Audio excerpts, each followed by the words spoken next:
యాక్చువల్గా ఈ video piracy cell Telugu film ఛాంబర్లో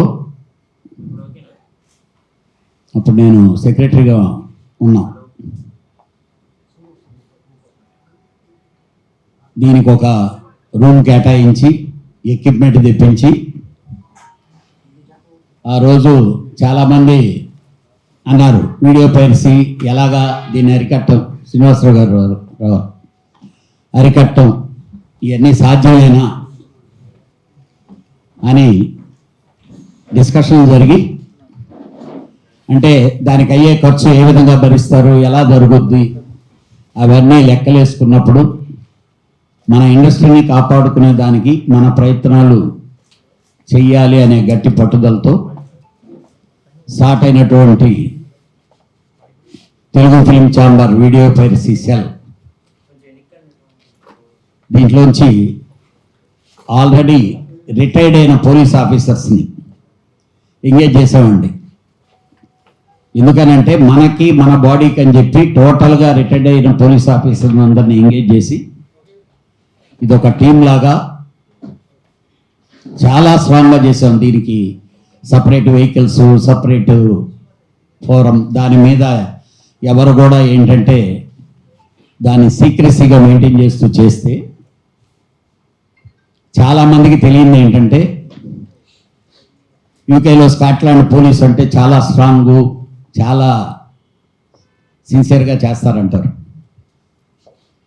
ఆ స్కాట్లాండ్ పోలీసులే మన తెలుగు ఛాంబర్ వారిని పిలిచి మన ఎఫర్ట్కి హాలీవుడ్ ఫిల్మ్స్ని కూడా మనం చాలా వరకు చేసి వాళ్ళకన్నీ లింకులు ఇచ్చాం. చేస్తే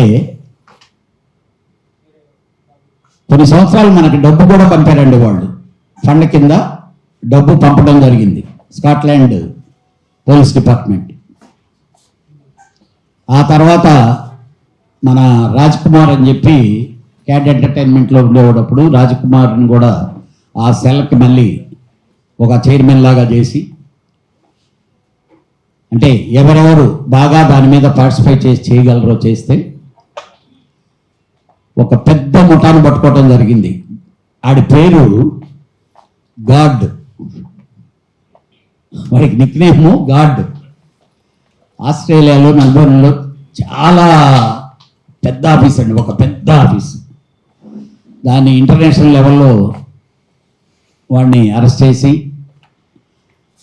అప్పుడే మనం అసలు వీటి మీద వీడియో పైరసీ అనే యాక్ట్ మీద ఎంత ఈజియెస్ట్ వేగా వాడు బయటకు వచ్చేయచ్చో లూప్ హోల్స్ అన్నీ తెలుసుకొని గవర్నమెంట్ని సంప్రదించి, ఇదే మన ఫిల్మ్ ఫెడరేషన్ ఆఫ్ ఇండియా నుంచి లీడ్ చేసి లాస్ట్ పార్లమెంట్లో బిల్లు కూడా పాస్ అయింది. పాత రోజుల్లో 2వ వారం 3వ వారం వచ్చేవాళ్ళు మళ్ళీ మనల్ని ఛాలెంజ్ చేస్తుండేవాళ్ళు. ఇది ఎంత దూరం వెళ్ళిందో మీ అందరికీ తెలిసే ఉంటుంది. ఒకసారి మహేష్ బాబు గారి మీద కూడా ఇదే వీడియో పైరసీ దీని మీద అక్కడికి వెళ్ళేసి షాపుల మీద వెళ్ళి ఇది చేస్తే కేసు కూడా బుక్ అయింది. అంటే మన ప్రయత్నం మనం గట్టిగా చేసాం. ఛాంబరు ఈ రోజుకి కూడా కాలరెత్తుకొని మనం చెప్పగలం, ఆల్ ఓవర్ ఇండియాలో Telugu film chamber of commerce ఒక్కటే ఈ వీడియో పైరసీ సెల్ మెయింటైన్ చేస్తూ స్టిల్ 24 hours 365 days వర్క్ చేస్తూ లింకులు తీయటం అయితేమి, లింకులు పట్టుకోవటం అయితేమి, కొందరికి క్లూలు ఇవ్వటం అయితేమి, ఇవన్నీ జరిగినాయి. మధ్యలో ఒక ఫేజ్లో ఇక్కడ కూడా చిన్న చిన్న తప్పులు జరిగితే అసలు క్లోజ్ చేసేద్దామనే ఒక దీనికి వచ్చినప్పుడు లేదు, మనం చేసిన ఎఫర్ట్లు చాలా గొప్పవి, మనం సాగిద్దామని ఇక్కడ ఇంకా ఇంకోటి చేయటం జరిగింది. ఒకప్పుడు ఎక్కడికక్కడ కొత్త వరవడి స్క్రీన్ మీద నుంచి కెమెరాలు థియేటర్లో తీసేస్తున్నారని స్క్రీన్స్ కొన్ని అరేంజ్ చేస్తే దాన్ని క్యాప్చర్ చేయలేనటువంటి టెక్నికల్ కూడా టెస్టులు చేయటం జరిగింది. ఇంకా సాంకేతికత వస్తుంది. డెఫినెట్గా దీని మీద మనం ఇంకా పరిశోధించాలి. ఏది ఏమైనప్పటికీ నిన్న ఐ బొమ్మ రవి నా భాషలో నిజంగా చెప్పాలంటండి, మన తెలంగాణ గవర్నమెంట్ అలానే సివి ఆనంద్ గారు ఇంతకుముందే దీని మించి ఆయన ఇంతకుముందు పోస్టులో ఉండేటప్పుడే ఈ కేసుని లీడ్ చేయటం స్టార్ట్ చేశారు. తర్వాత సజ్జనార్ గారు వారి బృందం డెఫినెట్గా చాలా మంచి ఎఫర్ట్ చేశారు. దానికి రేవంత్ రెడ్డి గారి గవర్నమెంట్ డిపార్ట్మెంట్కి సపోర్ట్ ఇవ్వటం కానీ, వాళ్ళకి సినిమా ఇండస్ట్రీ మీద ఎంత ప్రేమ ఉందనేది మీ అందరికీ తెలిసిందే. రీసెంట్గా కూడా ముఖ్యమంత్రి గారు చెప్పారు. కానీ మేమైతే ఈరోజు ఈ ప్రెస్ మీట్తో దీన్ని ఇలా వదలదాం అనుకోవటం లేదు. ఏదో కృతజ్ఞతలు చెప్పేసాం కదా ఇది అయిపోయిందని. They are the heroes. మనందరం ఎన్ని లీడ్లు చేసినా ఏం చేసినా వాళ్ళ టీం కష్టపడి పనిచేసింది.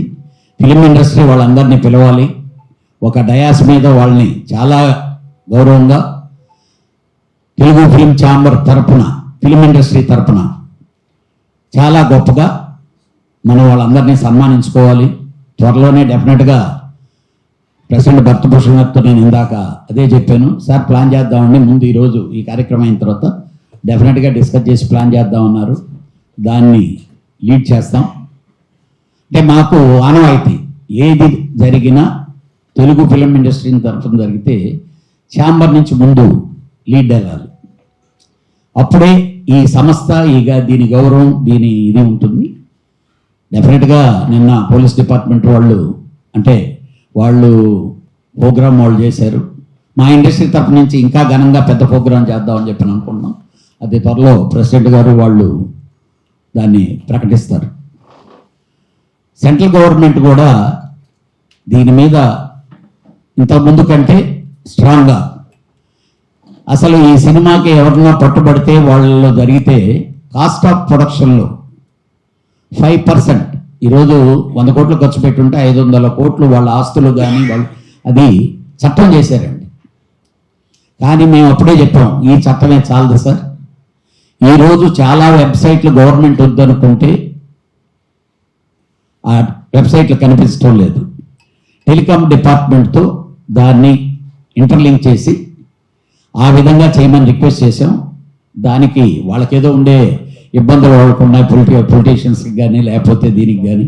ఇదొక పెద్ద మాఫియా. ఇది డెఫినెట్గా ఈ గవర్నమెంటు, సెంట్రల్ గవర్నమెంటు లీడ్ తీసుకొని కానీ మనం కానీ గట్టిగా ప్రయత్నిస్తే దాన్ని కూడా అసలు ఈ సినిమాల్ని మనం అప్లోడ్ చేస్తే రీసెంట్గా మన ఛాంబరే చేసిందండి. మన సినిమాలో కొన్ని క్లిప్పింగ్లు పెడితే వాళ్ళకి ఇమీడియట్గా ఐడెంటిఫికేషన్ వచ్చేస్తుంది, పలానా సినిమా పలానా దగ్గర ఉంది, పలానా సినిమా పలానా వెబ్సైట్లో ఉందని. ఆ విధంగా రకరకాల టెక్నికల్గా చేసాం. డెఫినెట్గా దీన్ని ఆ విధంగా గవర్నమెంట్లతో కలిసి ముందుకెళ్ళేదానికి గ్యారంటీగా ప్రయత్నిస్తాం. అదేవిధంగా సోషల్ మీడియా, మీరు ఇప్పటికీ చాలాసార్లు మీరు చెప్తున్నారు, రాస్తున్నారు, పైరసీలో సినిమాలు చూడొద్దు, హీరోలు చెప్తున్నారు, అందరూ చెప్తున్నారు. ఆడియన్స్ థియేటర్కి రావడం మానేసి పైరసీలో సినిమా చూసేయటం అనేది ఈజీగా అయింది. మనకు వచ్చిన టెక్నికల్కి ఇదిగో ఇలాంటి ఐబొమ్మ రవి ఇలాంటి వాళ్ళు ఇస్తుండేటటువంటి క్వాలిటీకి, పాత రోజులు ఇంత క్వాలిటీ ఉండేవి కాదు.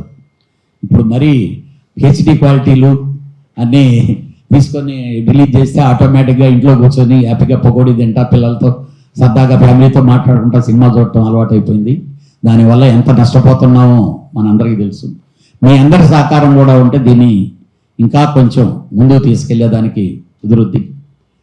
ఇలాంటి దుర్మార్గుల్ని శిక్ష పడేదాకా, లేకపోతే ఇది అరెస్టులు కాదండి, ఎన్కౌంటర్లు చేయాలి.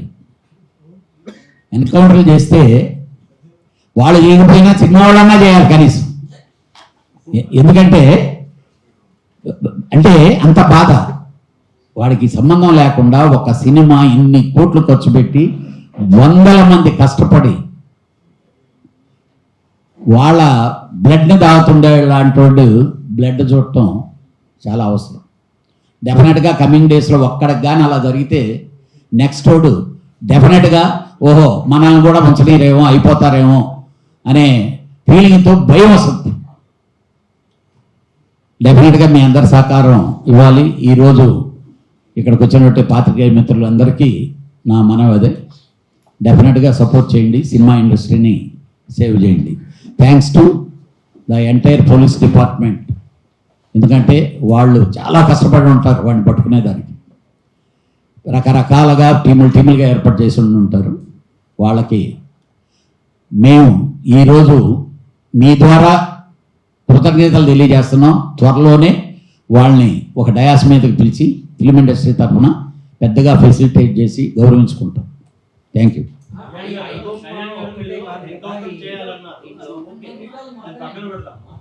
కడుపు మంటతో మాట్లాడే మాటలు సార్. అదే సార్ మేము అడుగుతున్నాము, ఎక్కడైతే వాళ్ళు సర్వర్లు హ్యాక్ చేస్తున్నారు, మీ సర్వర్లు మీరు కరెక్ట్ గా పెట్టుకున్నప్పుడు వాడు హ్యాక్ చేస్తున్నాడని వాడిని ఎన్కౌంటర్ చేయాలన్నారు. వీళ్ళు సరిగ్గా పెట్టుకొని వేల కోట్ల ఆస్తిని పబ్లిక్ గా వదిలేసిన వీళ్ళు ఏం చేస్తారు? డెఫినెట్గా ఇప్పుడు నెక్స్ట్ దాని మీదనే సార్. ఎందుకంటే క్యూబులు లేకపోతే ఇంత ముందంతా వీళ్ళు మీటింగ్లు చెప్పేవాళ్ళు మాకు ఏంటంటే కంటెంట్ని ఫ్రీగా వదిలేదానికి చేద్దామండి అని అంటే మాకు చాలా సెక్యూర్ అని చెప్పి కొత్తగా వచ్చేవాడిని కూడా రానియకుండా ఆఫ్ చేశారు. అసలు వీళ్ళు సెక్యూర్ ఏంటో నెక్స్ట్ మీటింగ్లు పిలిచి ఆర్గనైజేషన్ పిలిచి మీరెంత పే చేయాలి, మేము మా కంటెంట్ని మీ చేతుల్లో పెట్టి సినిమా వారం రోజుల ముందు 4 సినిమాలు ఉన్నాయంటే వారం ముందు ఇస్తే కానీ మేము చేయలేము అంటున్నారు. ఈ వారం రోజులు ఇలాంటి దాటికి చేయటానికి వాళ్ళకు ఉపయోగించుకునేదానికి అందుబాటులోకి ఇస్తున్నారా లేకపోతే ఏంటి అని డెఫినెట్గా పిలిచి మాట్లాడాలి. ఆ పనిష్మెంట్ వీళ్ళకే జరగాలి. అది ముందు చేస్తే కదా మిగతా వాళ్ళు చేయకుండా ఉండడానికి ఆస్కారం ఉంటుంది. డెఫినెట్గా చేయాలి, దాని మీద ఫోకస్ చేయాలి, కానీ పట్టుకున్న వాడి మీద ఇంకో శిక్ష చేయటం, ఇంకోటి వాడిని ఇలా చేయాలంటాం కరెక్ట్ కాదు కదా సార్. అంటే రవి రావచ్చు, అంటే ఇప్పుడు ఒక రవియే కాదు కదా, ఇప్పుడు మూవీలో ఒక్క ఐబొమ్మ రవిని అరెస్ట్ చేసినంత మాత్రాన పైసలు అంటే ఒకటి ఉంది సార్, దొంగతనంగా వ్యాపారాలు చేసేవాళ్ళు చాలా మంది చేస్తూ ఉంటారు. రకరకాల వ్యాపారాలు చేసేవాళ్ళు, దొంగ వ్యాపారాలు చేసేవాళ్ళు. దమ్ముంటే మీరు పట్టుకుంటారా లేకపోతే చూడండిరా నన్ను అనేవాడిని ఏం చేయాలి? దొంగ వ్యాపారం చేసేవాళ్ళు సార్. ఇంతకుముందు తమిళనాడులో గూండా యాక్ట్ తెచ్చాం. మొత్తం ప్యారిస్లో ఉండే అసలు సీడీలు, ఆ రోజుల్లో సీడీలు అంటే గవర్నమెంట్లు అలాగా భయం. ఇప్పుడు ఆ దొంగ వ్యాపారం చేసేదానికి ఇది కడుపుమంటతో మాట్లాడే మాట సార్. మీరు అన్నది కరెక్ట్. అసలు ఇక్కడి నుంచి కంటెంట్ ఇప్పుడు చాలా మంది ఒకప్పుడు థియేటర్లో ఈ బటన్లు పెట్టుకొని లేకపోతే హ్యాట్లు కెమెరాలు పెట్టుకొని తీసేవాళ్ళు. పాపం చాలామంది థియేటర్ ఓనర్లు ఇప్పుడు కెమెరాలు పెట్టారు. ఎక్కడన్నా ఇది చేస్తుంటే వాళ్ళకి ఆటోమేటిక్గా ఇండికేషన్ వచ్చేలాగనో లేకపోతే అంటే ప్రయత్నాలు కరెక్ట్.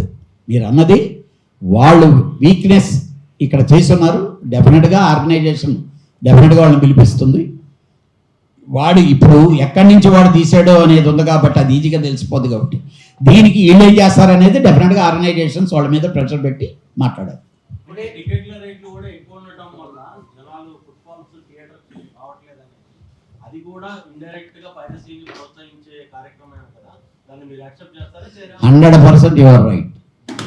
ఎందుకంటే కామన్ మ్యాన్ సినిమా చూసేదానికి ఒక ఫ్యామిలీ హ్యాపీగా వెళ్ళి సినిమా చూసేదానికి ఇబ్బంది జరుగుతుండేటప్పుడు దొడ్డిదారిలో ఎంటర్టైన్మెంట్ అతనికి కావాలి. ఆ ఎంటర్టైన్మెంట్ దొడ్డిదారిలో చీప్గా ఏదో వస్తుందో దాన్ని ఎత్తుకుంటాడు. దానికి కూడా మనం ఒక కారణం. ఇప్పుడు బడ్జెట్ సినిమాలు ఇది అవుతున్నాయన్నారు. ఇప్పుడు ఏదో ప్రీమియర్లో లేకపోతే అలా ఉండాలి కాదు, ఫస్ట్ వీక్ అంతా ఇదే అని ప్రతి ఒక్కరికి ఉంటుంది ఒక పెద్ద హీరో సినిమా చూడాలని. డెఫినెట్గా ఇండస్ట్రీ సైడ్ నుంచి మేము చేస్తుండే తప్పు. డెఫినెట్గా అందరు కూర్చొని మాట్లాడుకుని దాన్ని సర్దిద్దుకోవాల్సిన అవసరం ఎంతైనా ఉంది. ఫిల్మ్ ఛాంబర్ ఎందుకు సపోర్ట్ చేస్తాం సార్ టికెట్ రేట్లు పెంచడాన్ని? సార్ అదే కదా చెప్పాను, వ్యాపారం. నా సినిమాకి ఏదో ఖర్చు పెట్టాను. ఈరోజు మీకు తెలుసు ఐ బొమ్మోడో లేకపోతే భూ బొమ్మోడో ఆ బొమ్మోడో వేసేస్తాడు. ఈ లోపల నంబర్ ఆఫ్ స్క్రీన్లు చేసి నేను సొమ్ము రికవర్ చేసేదానికి ఈ దారి ఎత్తుక్కున్నాను. ఈ దారి వల్ల ఇప్పుడు ఇబ్బంది జరిగింది అనేది నేనే తెలుసుకున్నా. ఇప్పుడు నా సినిమాకి టికెట్ ఒక్కో సినిమాకి అడ్వాంటేజ్ అవుతుంది, స్టార్స్ సినిమాకి ఏదో అడ్వాంటేజ్ అవుతుంది. ఒక షోకి 2 షోలకి 3 షోలకి. సినిమా బాగలేదంటే వీళ్ళు టికెట్ తగ్గించడం వాళ్ళు వెళ్ళటం లేదు ఇంకా. ఎందుకంటే వాళ్ళ మైండ్లో అది ఫిక్స్ అయిపోయింది, ఇంత రేట్లు ఉన్నాయిలే మనం వెళ్ళలేములే మనం చూడలేములే అని.